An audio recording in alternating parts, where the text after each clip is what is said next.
Natacha n'avait que 13 ans lorsque tout dans sa vie a changé. Ce matin-là avait commencé comme tous les autres. Son père lui a donné un baiser et lui a dit au revoir avant de partir au travail. Il était chef de chantier dans une entreprise de construction. Sa mère n'a même pas levé les yeux de son téléphone quand il est parti. Natacha se souvint avoir trouvé cela étrange. Ils étaient si affectueux l'un envers l'autre auparavant. Elle s'appelait Natacha Thomas et c'était la dernière fois qu'elle voyait son père en vie. Cet après-midi-là, il s'est effondré au travail. On a dit que c'était une crise cardiaque massive. Natacha était en cours de maths lorsque le directeur l'a appelée dans son bureau. Sa mère était déjà là. Son maquillage toujours parfait malgré la terrible nouvelle. « Ton père est parti, Natacha » dit-elle d'une voix calme, trop calme. Natacha éclata en sanglots mais sa mère resta assise, lui tapotant légèrement le dos comme si cela ne signifiait rien. Plus tard dans la soirée, Natacha l'a entendu parler au téléphone avec son amie Jane. Elle n'essayait pas d'écouter, mais la maison avait des murs fins et elle ne pouvait s'empêcher d'entendre. « En fait, Jane, c'est peut-être mieux ainsi », dit sa mère doucement mais clairement. Être veuve, ça sonne mieux qu'être divorcée. En plus, je garde tout sans avoir à gérer les avocats. Puis elle a ri. Oui, elle a vraiment ri. Je sais, continua-t-elle. Je jouerai la veuve éplorée à l'enterrement. J'ai déjà choisi la robe noire parfaite. Natacha était assise sur les escaliers, une main sur la bouche pour s'empêcher de crier. La sœur de son père, Anna Elisabeth, était la seule à sembler voir la vérité. Tandis que tout le monde présentait ses condoléances à la mère au cœur brisé de Natacha lors de l'enterrement, tante Elisabeth se tenait là, secouant la tête. Elle savait. Elle avait toujours su à quel point la mère de Natacha traitait mal son père. Sa mère n'a pas tardé à tourner la page. À peine 4 mois plus tard, elle a commencé à inviter un homme à dîner. Il s'appelait Peter Smith et il avait 2 enfants d'un précédent mariage, Hunter, 12 ans, et Amelia, 11 ans. Natacha était dans la pièce. La mère de Natacha préparait de grands dîners sophistiqués quand il venait, chose qu'elle n'avait jamais faite pour son père. Un soir, sa mère se tourna vers elle d'une voix mielleuse. « Natacha, ma chérie, Peter et moi avons quelque chose à te dire. » Natacha savait déjà ce qu'ils allaient dire. La façon dont ils étaient assis l'un près de l'autre sur le canapé, se tenant la main, avec sa mère souriant comme une adolescente. C'était évident. « Nous allons nous marier, » dit sa mère joyeusement. « N'est-ce pas merveilleux? Tu auras un nouveau père et des frères et sœurs. » Natacha força un sourire, mais elle avait l'estomac noué. « C'est super, maman. Félicitations. » Peter lui sourit aussi, mais cela ne semblait pas sincère. « Hunter et Amelia sont si heureux d'avoir une nouvelle sœur, » dit-il. Mais Natacha avait vu la façon dont ses enfants la regardaient lors de leur visite. Comme si elle était de la saleté collée sous leurs chaussures chères. Cette nuit-là, elle appela Anna Elisabeth et pleura pendant des heures. Sa tante l'écouta sans l'interrompre. Puis elle dit quelque chose que Natacha n'oublierait jamais. « Ma chérie, parfois la famille que l'on choisit est plus importante que la famille dans laquelle on est né. Ne l'oublie pas, Hunter et Amelia emménagèrent juste une semaine après la lune de miel. Immédiatement, ils prirent les plus belles chambres de la maison. Même la salle de jeu de Natacha devint l'atelier d'art d'Amelia. Quand Natacha essaya de dire quelque chose, sa mère la repoussa d'un geste de la main. « Ne sois pas égoïste, Natacha. Nous devons faire en sorte qu'ils se sentent les bienvenus. » Après avoir épousé Peter, sa mère est devenue une personne complètement différente. Elle passait des heures à aider Amelia avec ses devoirs ou à assister aux entraînements de football de Hunter. Pendant ce temps, Natacha dînait seule dans sa chambre. La façon dont sa mère regardait Peter, c'était comme si elle pensait qu'il était la personne la plus incroyable du monde. Natacha ne l'avait jamais vu regarder son père de cette façon. « Hunter a besoin de nouvelles chaussures pour le football, » disait-elle. Ou Amelia va prendre des cours d'art cet été. Il y avait toujours de l'argent pour leurs besoins. Mais quand Natacha demandait quelque chose de petit, même des fournitures scolaires, sa mère soupirait ou levait les yeux au ciel comme si elle en demandait trop. Alors Natacha cessa complètement de demander. Ils commencèrent à faire des voyages ensemble. Pas des voyages de luxe, juste des visites de week-end dans d'autres villes ou du camping dans des parcs d'État. Mais Natacha n'était jamais invitée. « Tu t'ennuierais. » disait sa mère, sans même la regarder alors qu'elle préparait des encas pour Hunter et Amelia. De plus, quelqu'un doit nourrir le chat. Alors Natacha restait chez tante Elisabeth pendant ses voyages. Son petit cottage ressemblait plus à un foyer que la propre maison de Natacha ne l'avait jamais fait. Tante Elisabeth n'avait jamais eu d'enfant, mais elle traitait Natacha comme la fille qu'elle avait toujours voulu. « Ce n'est pas juste, Natacha ?» disait-elle tandis que Natacha déballait son sac de voyage pour ce qui semblait être la 100e fois. Une mère ne devrait pas avoir de favori. Natacha haussait les épaules, faisant semblant que ça ne lui faisait pas mal. « Au moins, je tais-toi, tante Elisabeth, disait-elle. Un soir, alors que Natacha avait 17 ans, elle a abordé le sujet de l'université pendant le dîner. Elle avait regardé des écoles en ligne et rêvé d'étudier la gestion d'entreprise. « Maman ?» dit-elle prudemment, attendant le bon moment où tout le monde semblait heureux. « Je veux parler des candidatures pour l'université. » La fourchette de sa mère tomba sur son assiette. « L'université, Natacha ? Nous n'avons pas les moyens de t'envoyer à l'université. Nous devons penser à l'éducation de Hunter et d'Amelia. » Hunter eut un sourire narquois de l'autre côté de la table. Amelia n'essaya même pas de cacher son sourire fier. Peter continua de manger comme si toute la conversation ne le concernait pas. Plus tard cette nuit-là, Natacha arrêta sa mère dans la cuisine. « Et l'argent de papa ?» demanda-t-elle. Il avait une assurance vie et il a économisé pendant des années. Le visage de sa mère devint froid. « J'ai utilisé cet argent pour m'occuper de toi ces 5 dernières années, lança-t-elle. La nourriture, les vêtements, un toit sur ta tête. Tu pensais que c'était gratuit ? Arrête de te comporter comme si tu méritais tout. Tu ne peux pas juste attendre des choses de moi. » Natacha resta là, choquée par ces paroles dures. Elle savait que sa mère mentait. Son père avait travaillé si dur pour économiser pour son avenir. Et maintenant, tout cet argent avait disparu. Dépensé pour la nouvelle famille parfaite de sa mère tandis qu'elle était laissée pour compte. Ce week-end-là, elle alla chez Anna Elisabeth. Ses yeux encore pleins de larmes. Elles s'assirent à la table de la cuisine, l'odeur du café frais remplissant l'air alors qu'elle lui racontait tout. Comment sa mère avait anéanti ses rêves d'université et à quel point tout cela semblait injuste. Anna Elisabeth écouta tranquillement, tenant sa tasse chaude. Quand Natacha eut fini de parler, elle se leva et se dirigea vers son bureau sans dire un mot. Natacha entendit le bruit des tiroirs qui s'ouvraient et se fermaient. Puis sa tante revint, tenant une enveloppe épaisse. « Ton père est venu me voir environ 3 semaines avant de mourir, » dit Anna Elisabeth en posant l'enveloppe sur la table. Il semblait inquiet, comme s'il savait que quelque chose de mal pourrait arriver. « Il m'a donné ceci et m'a fait promettre de le garder en sécurité jusqu'à ce que tu sois prête pour l'université. » Les mains de Natacha tremblaient en ouvrant l'enveloppe. À l'intérieur se trouvait un relevé de compte avec un important compte d'épargne à son nom. Anna Elisabeth était inscrite comme fiduciaire. Son père avait secrètement économisé de l'argent pendant des années, juste pour elle. « Ta mère agissait étrangement, » dit doucement Anna Elisabeth. « Ton père voulait s'assurer que ton avenir était en sécurité, quoi qu'il arrive. L'argent a fructifié toutes ces années. » Les larmes montèrent à nouveau aux yeux de Natacha, mais cette fois, ce n'était pas de la tristesse. C'était de la gratitude. Même si son père était parti, il la protégeait toujours. « Nous ne pouvons pas en parler à ta mère », ajouta Anna Elisabeth. Natacha essuya ses yeux et hocha la tête en signe d'accord. Au cours des 3 années suivantes, elle se concentra sur ses études et garda ses projets universitaires secrets. Hunter et Amelia ne manquaient jamais une occasion de se moquer de son avenir. « Et, Natacha » disait Hunter dans le couloir en souriant.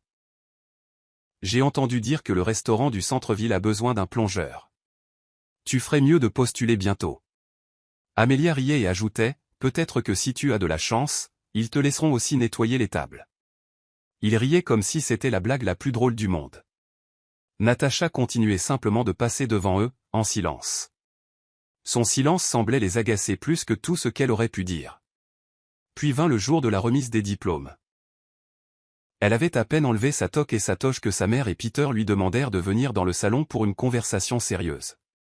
Ils étaient assis sur le canapé comme des juges prêts à rendre une décision. Elle se tenait devant eux, attendant. « Natacha, » dit Peter d'une voix ferme, « tu as 19 ans maintenant. Nous avons été plus que généreux, mais tu dois comprendre que tu ne peux pas vivre ici pour toujours. Il est temps de trouver un travail et de prendre soin de toi. Elle sourit calmement. Je comprends tout à fait. Je serai parti d'ici la semaine prochaine. Ils semblèrent surpris. Il était clair qu'ils pensaient qu'elle pleurerait ou se disputerait. Sa mère ouvrit la bouche pour dire quelque chose, puis la referma. Eh bien, c'est bien, dit Peter, pris au dépourvu. C'est très mature de ta part. Aucun d'eux ne lui demanda où elle irait ni comment elle s'en sortirait. Ils étaient juste heureux qu'elle ne se soit pas battue. Ils ne voulaient rien demander qui pourrait leur compliquer les choses. Le jour du déménagement arriva plus vite qu'elle ne l'avait prévu. Elle emballa tout ce qu'elle possédait dans 3 boîtes en carton et 2 valises. Ce n'était pas grand-chose. Elle avait l'impression de s'être préparée à ce moment sans même le savoir. À 10 heures précises, Anna Elisabeth arriva dans sa Honda bleue. Natacha regarda depuis la fenêtre de sa chambre, espérant que quelqu'un de la maison sortirait. Mais personne ne le fit. Elle vit les rideaux de la chambre d'Amelia bouger, mais personne ne dit au revoir. Alors qu'elle s'éloignait, Natacha regarda la maison où elle avait grandi devenir de plus en plus petite dans le rétroviseur jusqu'à disparaître complètement. Elle ne pleura pas. À chaque kilomètre parcouru, elle se sentait plus légère. C'était comme si un poids avait été enlevé de ses épaules. Cette maison était pleine de faux sourires et d'amour vide. Et maintenant, elle était enfin libre. Cet été-là, elle travailla au Sunshine Café, servant du café et des sandwichs à des clients aimables qui souriaient toujours et laissaient de bons pourboires. La propriétaire, Madame Walter, était adorable et lui permit même de faire des heures supplémentaires pour l'aider à économiser plus d'argent pour l'université. En septembre, elle prit l'avion pour l'université de Virginie occidentale. À 2 états de tout ce qu'elle avait jamais connu. Elle rejoignit le programme de gestion d'entreprise. C'était difficile, mais elle s'y donna à fond. Sa colocataire, Jacqueline, devint sa première véritable amie depuis le collège. Au début, elle ne savait pas grand-chose du passé de Natacha, mais quand elle entendit enfin toute l'histoire, elle lui fit simplement un câlin et dit « C'est leur perte, ma belle. C'est leur perte. » La page Instagram de sa mère devint le seul moyen pour elle de voir la vie qu'elle avait laissée derrière elle. Ils étaient là, souriant au match de football de Hunter, applaudissant aux expositions d'art d'Amelia et postant des photos de plage de leurs vacances en famille. Les légendes sonnaient toujours faux, comme des publicités. Si fiers de nos enfants extraordinaires. Rien de mieux que les moments en famille. Natacha n'était jamais mentionnée, pas une seule fois. C'était comme si elle n'avait jamais existé. Pendant les vacances, Natacha passait du temps chez Anna Elisabeth. Elles cuisinaient ensemble et regardaient de vieux films, créant leur propre petite tradition qui signifiait plus pour elle que tous ces dîners de famille gênants qu'elle avait eus. Parfois, Anna Elisabeth la surprenait en train de regarder les publications de sa mère sur les réseaux sociaux. Elle prenait doucement le téléphone de Natacha et disait « Ne te fais pas ça. Tu écris ta propre histoire maintenant. » Et elle avait raison. C'était le cas. Natacha a obtenu son diplôme avec la plus haute distinction et avait des offres d'emploi qui l'attendaient avant même la fin de ses études, grâce à ses bonnes notes et à ses stages. Le père de Jacqueline, Monsieur Gregg, possédait une grande entreprise de marketing. Il avait remarqué son travail lors d'un événement de projet scolaire. « Nous avons besoin de gens intelligents comme vous », avait-il dit lors de son entretien. « Vos professeurs parlent en très bons termes de vous. » Elle a commencé comme analyste junior, mais elle ne s'est pas arrêtée là. Elle restait tard, acceptait du travail supplémentaire et étudiait les tendances du marché pendant son temps libre. En 6 ans, elle a été promue 2 fois et a économisé assez d'argent pour un acompte sur son propre appartement. Le jour où elle a signé les papiers, elle se tenait dans son salon vide, tenant les clés, et s'est enfin autorisée à pleurer. Mais ce n'étaient pas des larmes de tristesse. C'étaient des larmes de joie. Des larmes de fierté, de succès, et la prise de conscience qu'elle avait fait tout cela par elle-même. Puis quelque chose d'incroyable s'est produit. Un matin, environ 8 ans après avoir commencé dans l'entreprise, Monsieur Gregg l'a appelé dans son bureau. « Nous créons un nouveau poste », dit-il en lui tendant un dossier. « Directrice principale du développement stratégique. Le conseil d'administration et moi sommes d'accord, vous êtes la personne qu'il nous faut. » Elle ouvrit le dossier et faillit sursauter en voyant le salaire. C'était plus d'argent qu'elle n'avait jamais imaginé gagner, surtout à son âge. Natacha n'a jamais ressenti le besoin de se vanter en ligne. Bien sûr, elle avait des réseaux sociaux, mais elle postait surtout des photos de jolis couchers de soleil ou de cafés chaleureux. Anna-Elisabeth était la seule au courant de ses promotions, de son nouvel appartement ou de la Mercedes noire qu'elle s'était achetée en récompense de son poste de directrice. « Tu as mérité chaque centime », disait Anna-Elisabeth, pleine de fierté. Chaque fois que Natacha lui parlait de ses réussites, elle l'encourageait toujours. Pendant ce temps, les pages des réseaux sociaux de Hunter et Amelia étaient remplies de choses ennuyeuses qu'ils essayaient de faire paraître importantes.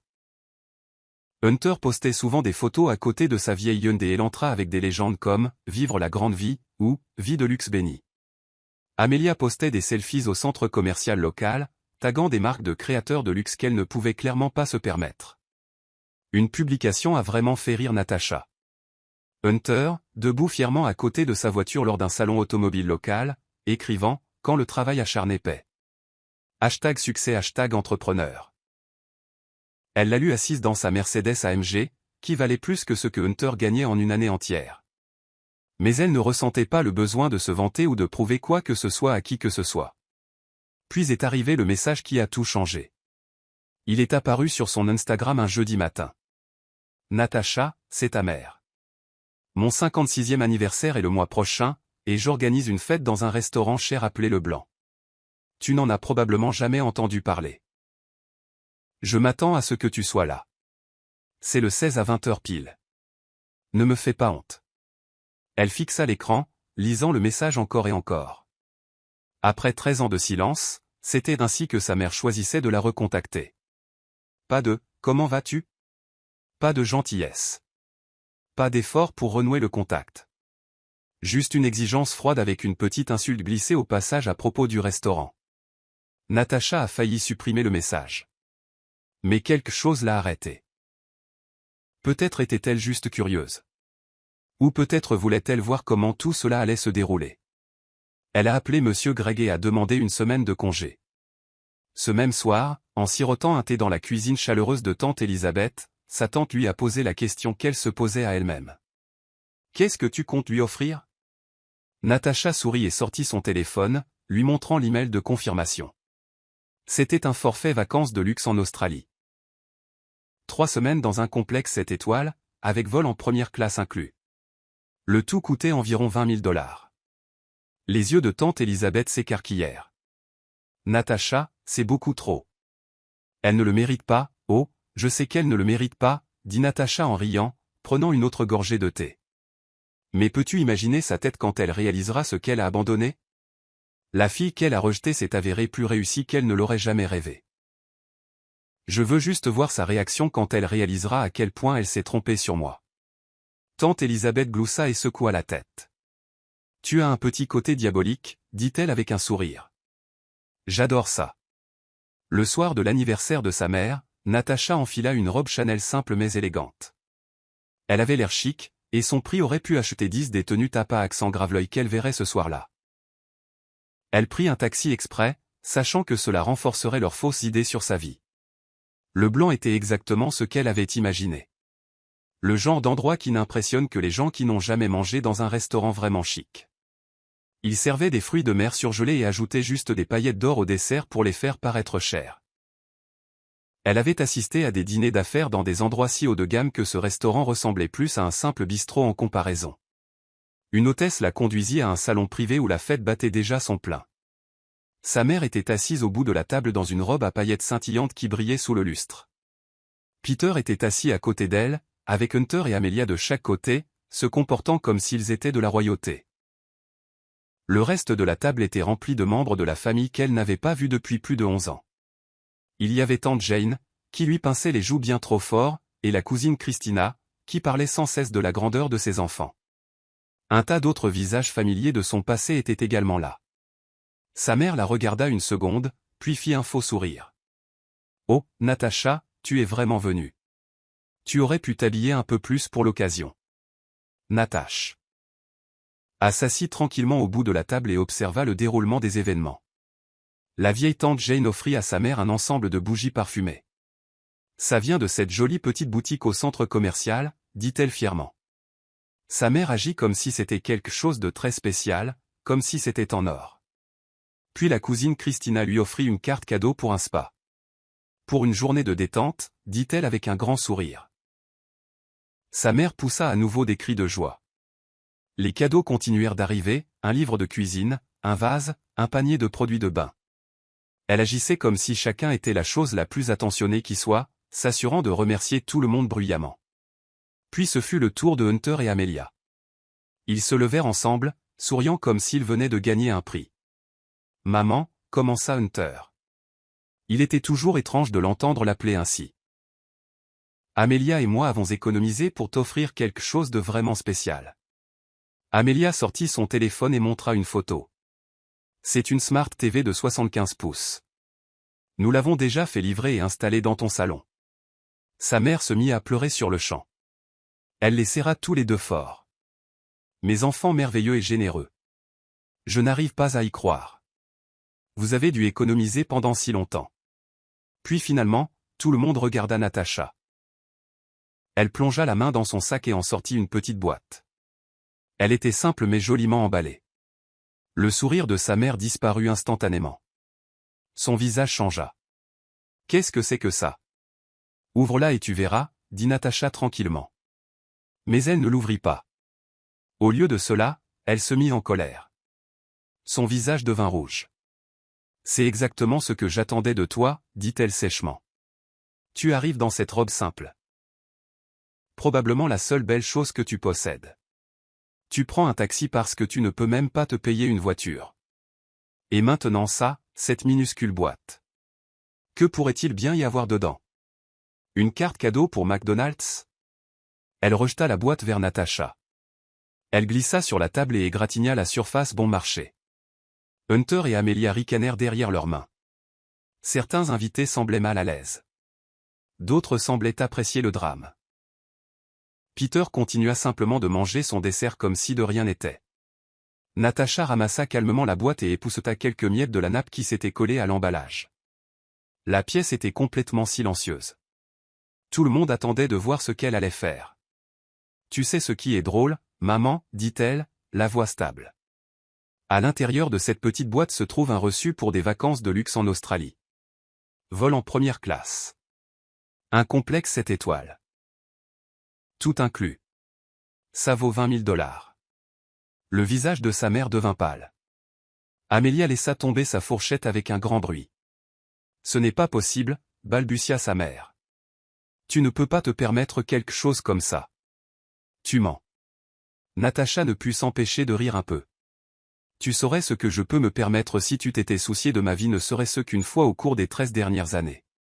Mais comme ce n'est pas le cas, laisse-moi te mettre à jour. Je suis directrice principale chez Greg Marketing Group. Je possède un appartement en ville. Et ce taxi dont tu t'es moqué? Je l'ai pris parce que je ne voulais pas laisser ma Mercedes garée dans ce quartier. La bouche de Hunter resta ouverte. Amelia ne souriait plus. Et puisque tu penses que je suis un tel échec, continua Natacha en remettant la boîte dans son sac. Et que tu ne veux clairement rien de moi, je ne te dérangerai plus. Profitez de la télé. J'ai entendu dire que l'écran est presque aussi bon que celui de mon home cinéma. Elle se leva et sortit la tête haute. Le bruit de ses talons résonna dans la pièce silencieuse. Personne ne dit un mot. Le maître d'hôtel lui appela un taxi. Et elle se rendit directement chez tante Elisabeth. Sa tante l'attendait déjà avec 2 tasses de thé prêtes sur la table basse. Natacha lui raconta tout ce qui s'était passé. Certaines personnes ne changent jamais, dit tante Elisabeth en secouant la tête. Ta mère s'est toujours plus souciée de paraître bien que d'être réellement bien. Elle parlait encore quand le téléphone de Natacha se mit à sonner. C'était un numéro inconnu. Mais elle savait qui c'était. Natacha, ma chérie. La voix de sa mère semblait excessivement douce. Elle n'avait aucune idée de comment elle avait obtenu son numéro. J'ai réfléchi à ce qui s'est passé. Ah oui, demanda calmement Natacha. Oui, dit-elle. Je réalise que j'ai peut-être parlé trop vite. Si tu es toujours d'accord pour me donner ce cadeau, j'adorerais l'accepter. Nous pourrions utiliser cela comme un nouveau départ. Je veux revenir dans ta vie. Nous sommes une famille. Non, dit Natacha, comprenant enfin tout. Nous ne sommes pas vraiment une famille. Nous sommes juste des gens qui partagent le même ADN. Tu ne veux rien arranger. Tu veux juste les vacances. Puis elle raccrocha. Même après avoir quitté la ville, son téléphone n'arrêtait pas de sonner.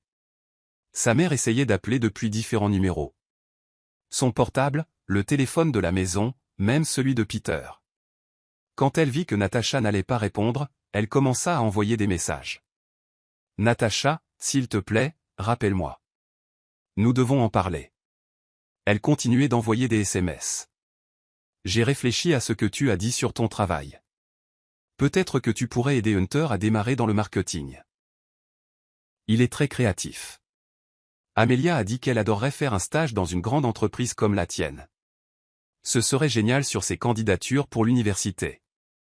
Aussi, la maison a besoin de quelques réparations. Et puisque tu t'en sors si bien. » Chaque message était plus évident que le précédent. Pas de « je suis désolé ». Pas de « j'avais tort ». Juste une demande après l'autre. Des allusions à l'argent. Des faveurs. De l'aide pour ses enfants. C'était comme regarder quelqu'un dans un casino essayer de regagner ce qu'il avait perdu. Mais dans ce cas, ce que sa mère avait perdu, ce n'était pas de l'argent. C'était elle, sa fille. Natacha lisait chaque message sans ressentir grand-chose. C'était comme si elle lisait un rapport de travail. Elle commença à remarquer les schémas, comme une étude sur la façon dont les gens essaient d'obtenir ce qu'ils veulent. Sa mère utilisait différentes astuces. La culpabilité, je suis ta mère. Comment peux-tu m'ignorer? La flatterie, tu es devenue une femme si brillante. La manipulation, la famille devrait s'entraider. Les menaces, je dirai à tout le monde comment tu as abandonné ta propre mère. Une semaine après son retour à la maison, tante Elisabeth l'appela. Ta mère n'arrête pas de m'appeler, dit-elle. Et devine quoi? Elle s'est présentée chez moi aujourd'hui, si tu peux le croire. Elle a exigé que je lui donne ton adresse. Qu'est-ce que tu lui as dit? Demanda Natacha, bien qu'elle connaisse déjà la réponse. Je lui ai dit de quitter ma propriété, sinon j'appellerai la police, dit tante Elisabeth avec un petit rire. Tu aurais dû voir sa tête. Elle n'arrêtait pas de dire qu'elle avait le droit de savoir où vit sa fille. Je lui ai rappelé qu'elle avait renoncé à ce droit il y a longtemps. Natacha imagina sa mère debout sur le porche de tante Elisabeth, portant probablement une de ses tenues chics, essayant de forcer le passage pour obtenir ce qu'elle voulait. C'était le même comportement qu'elle avait vu toute sa vie, mais maintenant elle pouvait clairement voir ce que c'était vraiment. Elle ne l'a pas bien pris, continua tante Elisabeth. Elle s'est mise à crier, disant que nous étions toutes les deux des ingrates, qu'elle avait tout sacrifié pour toi. Je pense que tout le quartier l'a entendu crier. Quand elle a réalisé que je n'allais pas l'aider, elle est partie en trombe. Mais Natacha, sois prudente. Elle semblait désespérée. Je l'ai déjà bloquée partout, lui dit Natacha. Réseaux sociaux, téléphone, email, tout. Et j'ai dit à la sécurité de mon bureau de ne pas la laisser entrer si jamais elle se présente. Après avoir raccroché, Natacha se promena dans son appartement, regardant tout ce pourquoi elle avait travaillé si dur. Les meubles modernes qu'elle avait choisis elle-même, les peintures sur les murs, la belle vue sur la ville depuis sa fenêtre. Chaque partie de cela provenait de son propre travail acharné. Puis elle pensa au message de sa mère. Maintenant qu'elle savait que Natacha avait de l'argent, elle s'intéressait soudainement à sa vie. Au final, c'était presque drôle. Sa mère avait jeté leur relation pour avoir l'air d'avoir la famille parfaite.